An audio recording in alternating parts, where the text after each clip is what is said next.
নিখুঁত মানব সত্তা সৃষ্টির উদ্দেশ্যে স্রষ্টা এই মহাজগৎ সৃষ্টি করেছেন।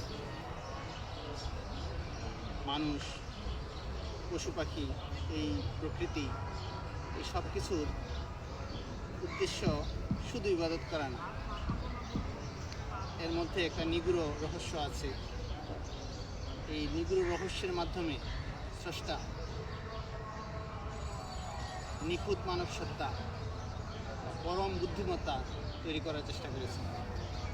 স্রষ্টা নিজে যেহেতু পরম বুদ্ধিমত্তা, তার প্রতিরূপ হিসেবে উনি নিখুঁত মানব সত্তা, নিখুঁত বুদ্ধিমত্তা তৈরি করার চেষ্টা করেছেন। এবং এই নিখুঁত মানব সত্তা তৈরি করতে গিয়ে তিনি আশা প্রকাশ করেছেন, ফেরেশতাদেরকে বলেছেন, আমি যা জানি তোমরা তা জানো। উনি কত আশা করে এই মানুষকে বানিয়েছেন এত সুন্দর করে, তার প্রতিরূপ হিসেবে, তার আকৃতিতেই তিনি বলেছেন, আমি আমার আকৃতিতে মানুষকে সৃষ্টি করেছি। তার প্রেমের জন্য, তার মতো হওয়ার জন্য, তার গুণাবলিতে যেন আমরা গুণান্বিত হতে পারি সেই জন্য। সমাজে যেই ফিতনা ফেসাদ চলছে, স্রষ্টার সেই মহা উদ্দেশ্য, মহা পরিকল্পনা আমরা বুঝতে পারি না, হৃদয়ঙ্গম করতে পারি না বলেই আমরা ফিতনা ফেসাদে জড়িয়ে পড়ি। ফিতনা ফেসাদ কারো জন্যই মঙ্গল ডেকে আনে, সমাজে অশান্তি সৃষ্টি করে এবং আমাদের স্রষ্টার যেই আসল উদ্দেশ্য সেখান থেকে আমাদেরকে দূরে সরিয়ে দেয়।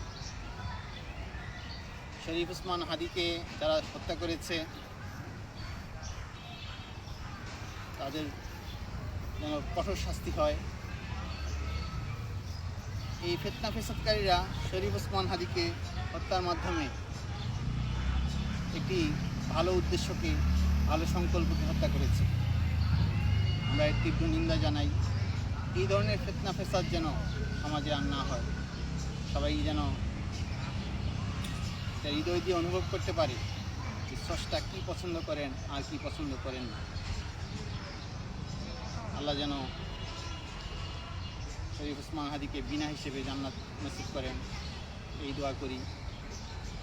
জুমার নামাজ শেষে আমরা আল্লাহর কাছে এই প্রার্থনা করি, যারা শহীদ তাদেরকে যেন আল্লাহ বিনা হিসেবে বেহেশত নসিব করেন।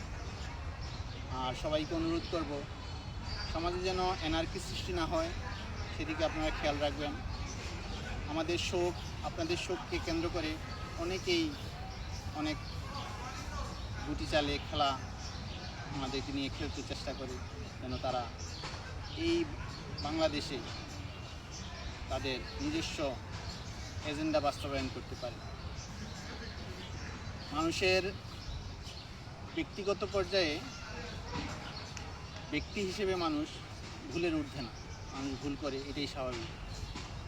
মানুষকে এমনভাবেই তৈরি করা হয়েছে যেন সে ভুল প্রবণ হয়, ভুল করবে, ভুল করার পরে সে যেন শুধরায়, সে যেন তওবা করে, তাহলে আল্লাহ খুশি হয়।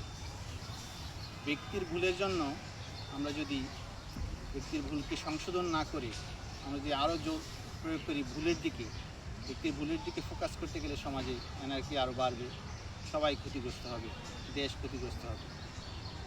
আমরা যেন ব্যক্তির ভুলকে ফোকাস না করে তার সংশোধনের মাধ্যমে আমরা সমাজে শান্তি শৃঙ্খলা রক্ষার জন্য চেষ্টা করি। এই বোধ যেন সবার মধ্যে থাকে। আজকে এই দিনে আমরা এই প্রার্থনা করি, স্রষ্টা যেন আমাদের সহায় হন। সবাই ভালো থাকবেন। আসসালামু আলাইকুম।